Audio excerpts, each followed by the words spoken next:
has come to order. Prime Minister has... Order! The Prime Minister has... Orders to speak. Order. Mr. Speaker. Well, hang on, please. Sit down. I'm still hearing... You sit down. You sit down. I've got the call. I've got the call. Sit down. The Prime Minister has... The Prime Minister has... Orders to speak. Thank you, Mr. Speaker there. Now, moving forward, we're moving forward here because with this new term of Parliament, we've got a 57% representation of Sheilas here. And what goes on here is that while we're moving forward with that, I'd like to introduce the Minister of Poetry here. And moving forward moving, where the Minister of Poetry is going to talk about great constituents here in Emily Dickinson. Emily. She's a great Sheila, and she writes pretty good stuff too. So I'll yield. Moving forward, I'll yield to the Minister of Poetry. Preface by Thomas Wentworth Higginson. Order! The Minister of Poetry will be heard in silence. The verses of Emily Dickinson belong emphatically to what Emerson long since called the poetry of the portfolio. Order! Something produced absolutely without the thought of publication and solely by way of expression of the writer's own mind. Such verse must inevitably forfeit whatever advantage lies in the discipline of public criticism and the enforced conformity to accepted ways. On the other hand, it may often gain something through the habit of freedom and the unconventional utterance of daring thoughts. In the case of the present author, there was absolutely no choice in the matter. She must write thus or not at all. A recluse by temperament and habit, literally spending years without setting her foot beyond the doorstep, and many more years during which her walks were strictly limited to her father's grounds. She habitually concealed her mind, like her person, from all but a very few friends, and it was with great difficulty that she was persuaded to print during her lifetime 3 or 4 poems. Yet she wrote verses in great abundance, and though brought curiously indifferent to all conventional rules, had yet a rigorous literary standard of her own, and often altered a word many times to suit an ear which had its own tenacious fastidiousness. Miss Dickinson was born in Amherst, Massachusetts, December 10th, 1830, and died there May 15, 1886.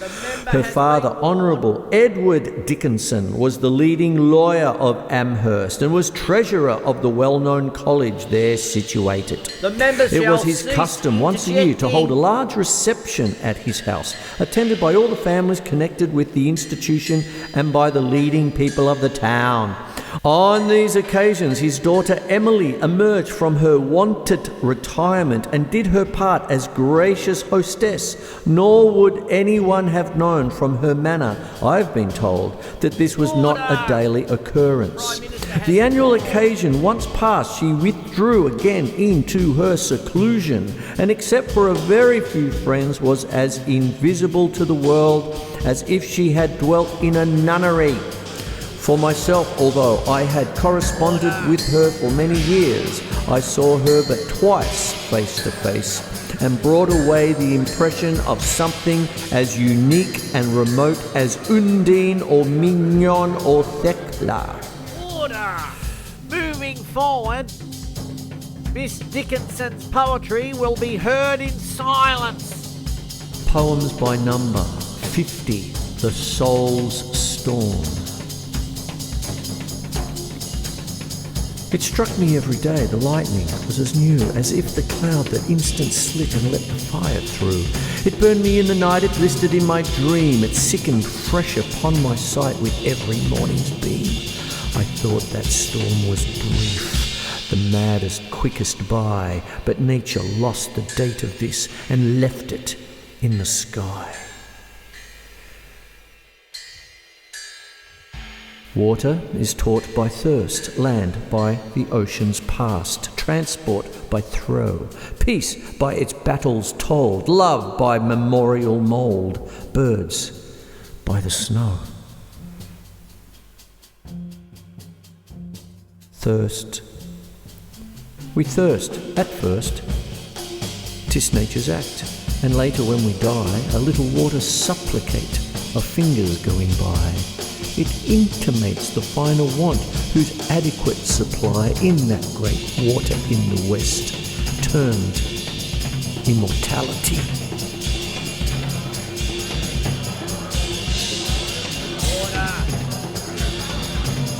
Forward, forward, moving forward, forward. Order.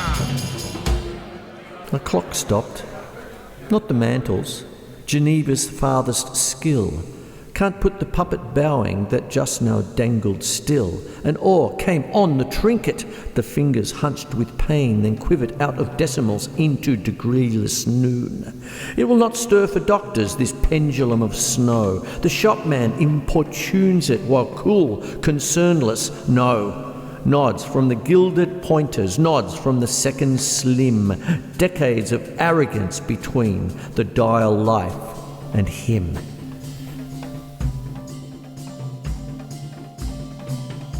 Charlotte Bronte's grave. All overgrown by cunning moss, all interspersed with weed. The little cage of Corabelle in quiet Hayworth laid. This bird, observing others when frosts too sharp became, retired to other latitudes quietly, did the same, but differed in returning, since Yorkshire hills are green, yet not in all the nests I meet can nightingale be seen. Gathered from many wanderings, Gethsemane can tell, through what transporting anguish she reaped the asphodel.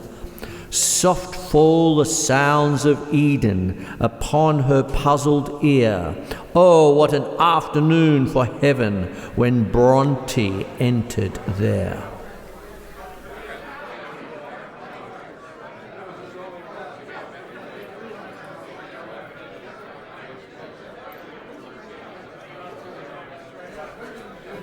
Order! Call to the Prime Minister. Order. Order. The House will come to order. The Prime Minister hasn't said a word. I remind all members about interjecting before a minister even begins speaking. The Prime Minister has the call. Thanks, Mr. To the Treasurer as well. The Treasurer does. A toad can die of light. Death is the common right of toads and men, of earl and midge the privilege. Why swagger then? The gnat's supremacy is large as thine. Order! Order! Moving forward, forward, moving forward, forward. The Minister of Poetry will be heard in silence. Order! Far from love the Heavenly Father leads the chosen child, oftener through realm of briar than the meadow mild, oftener by the claw of dragon than the hand of friend, guides the little one predestined to the native land.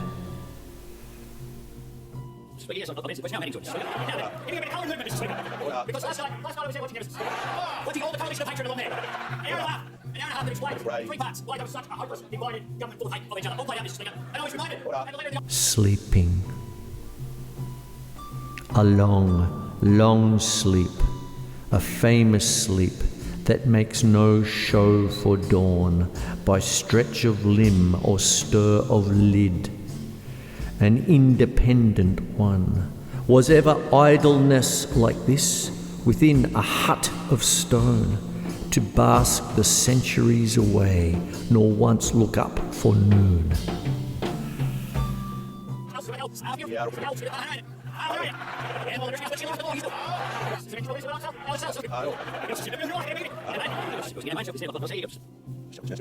Retrospect. 'Twas just this time last year I died. I know, I heard the corn when I was carried by the farms. It had the tassels on. I thought how yellow it would look when Richard went to mill, and then I wanted to get out, but something held my will. I thought just how red apples wedged the stubble's joints between, and carts went stooping round the fields to take the pumpkins in. I wondered which would miss me least, and when Thanksgiving came, if Father'd multiply the plates to make an even sum. And if my stocking hung too high, would it blur the Christmas glee, that not a Santa Claus could reach the altitude of me? But this thought grieved myself, and so I thought how it would be when just this time, some perfect year, themselves should come to me.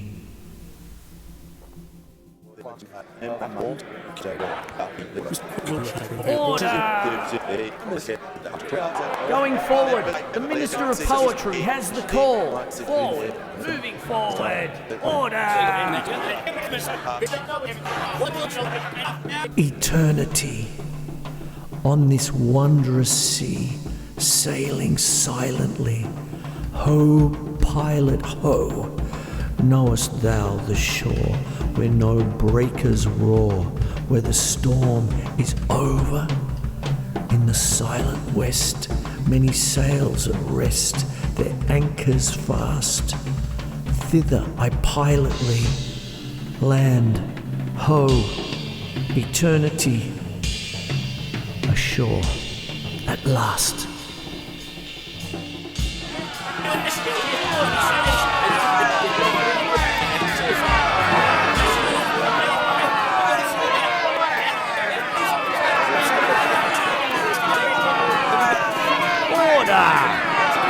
Order! The House will come to order.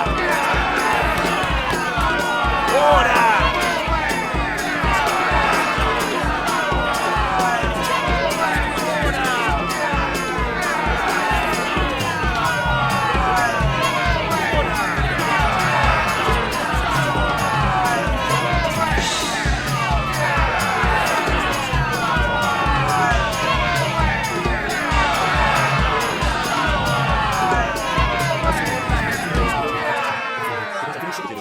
I'm nobody. Who are you? Are you nobody too? Then there's a pair of us. Don't tell, they'd advertise. You know, how dreary to be somebody. How public like a frog to tell one's name the livelong June to an admiring bog.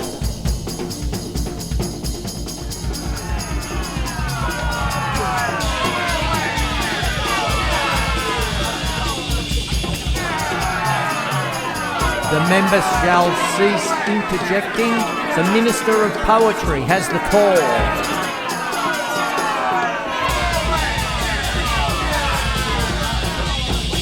Success is counted sweetest by those who never succeed. To comprehend a nectar requires sorest need. Not one of all the purple host who took the flag today can tell the definition so clear of victory. As he defeated, dying, on whose forbidden ear the distant strains of triumph burst, agonized and clear.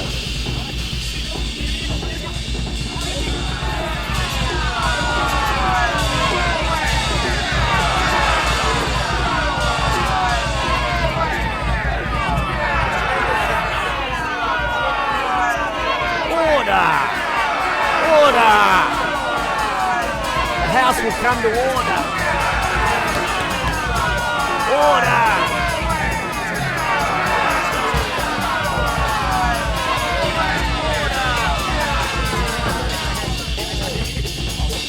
I taste a liquor never brewed, from tankards scooped in pearl. Not all the Frankfurt berries yield such an alcohol. Inebriate of air am I, and debauchee of dew, reeling through endless summer days from inns of molten blue. When landlords turn the drunken bee out of the foxglove's door, when butterflies renounce their drams, I shall but drink the more. Till seraphs swing their snowy hats, and saints to windows run to see the little tippler leaning against the sun.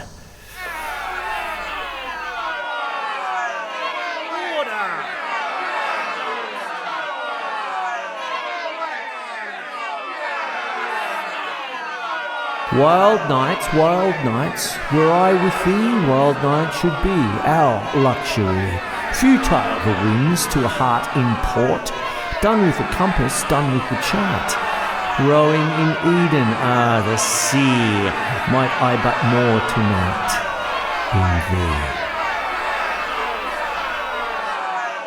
I ask the sergeant to remove the member. Order!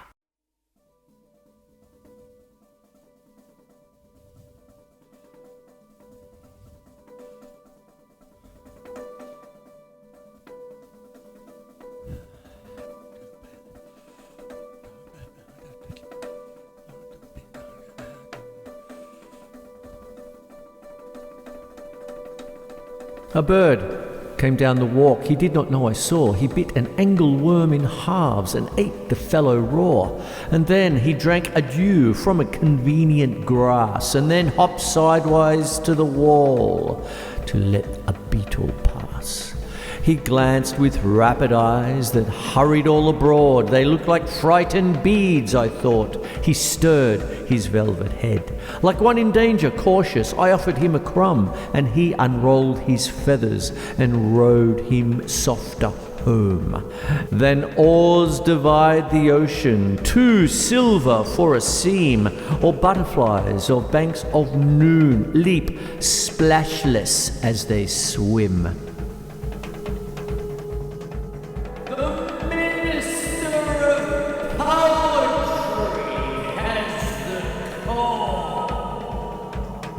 Hope is a thing with feathers that perches in the soul and sings the tune without the words and never stops at all. And sweetest in the gale is heard, and sore must be the storm that could abash the little bird that kept so many warm. I've heard it in the chillest land and on the strangest sea, yet never in extremity it asked a crumb of me.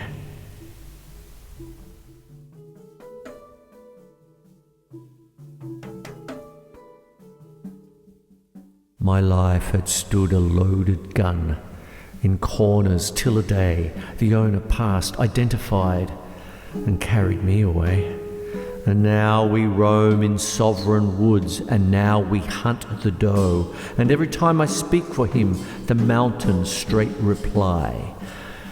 And do I smile such cordial light upon the valley glow, it is as a Vesuvian face had let its pleasure through. And when at night, our good day done, I guard my master's head, 'tis better than the eider duck's deep pillow to have shared. To foe of his I'm deadly foe, none stir the second time, or whom I lay a yellow eye or an emphatic thumb. Though I than he may longer live, he longer must than I, for I have but the power to kill without the power to die. The Prime Minister has the call. The Prime Minister has the call. Order. Mr. Speaker. Order. Tell all the truth, but tell it slant. Success in circuit lies, too bright for our infirm delight, the truth's superb surprise. As lightning to the children eased with explanation kind, the truth must dazzle gradually, or every man be blind.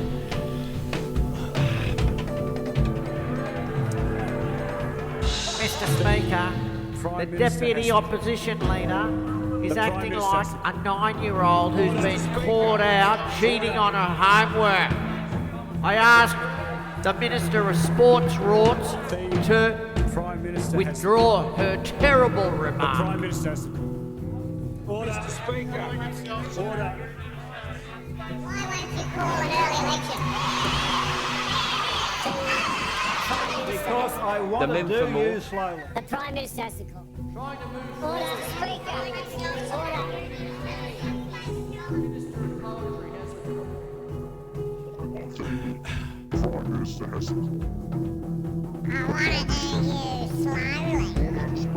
Moving forward.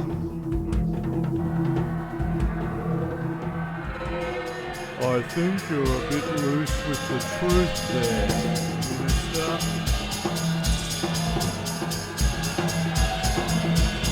Mr. Speaker, the opposition's policies are like a dog's breakfast. But that's being rude to the dog. The last time I saw a mouth like that, it had a hook in it. Mr. Speaker, in replying to the Prime Minister's speech, he must know that I am and always will be a country member. Yeah, we will.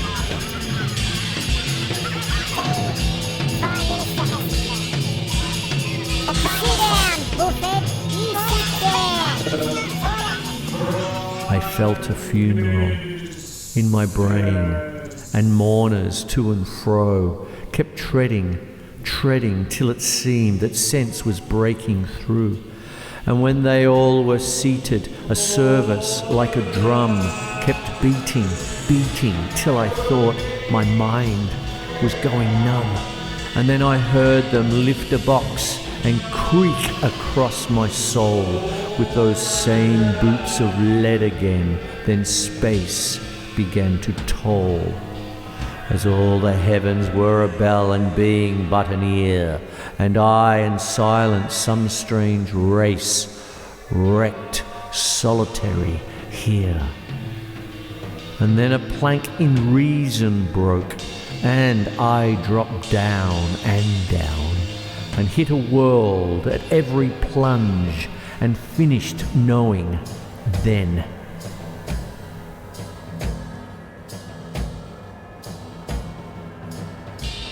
Because I could not stop for death, he kindly stopped for me. The carriage held but just ourselves, and immortality. We slowly drove, he knew no haste, and I had put away my labour, and my leisure too, for his civility. We passed the school where children strove. At recess in the ring, we passed the fields of gazing grain. We passed the setting sun, or rather he passed us. The dews drew quivering and chill for only gossamer, my gown, my tippet, only tulle. We paused before a house that seemed a swelling of the ground. The roof was scarcely visible, the cornice in the ground. Since then, 'tis centuries, and yet feels shorter than the day. I first surmised the horse's head. We are toward eternity.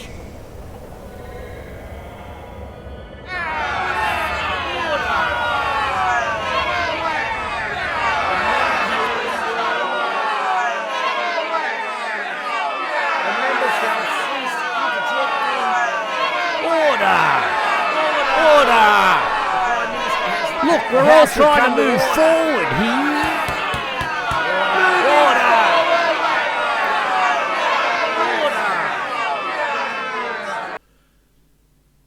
order!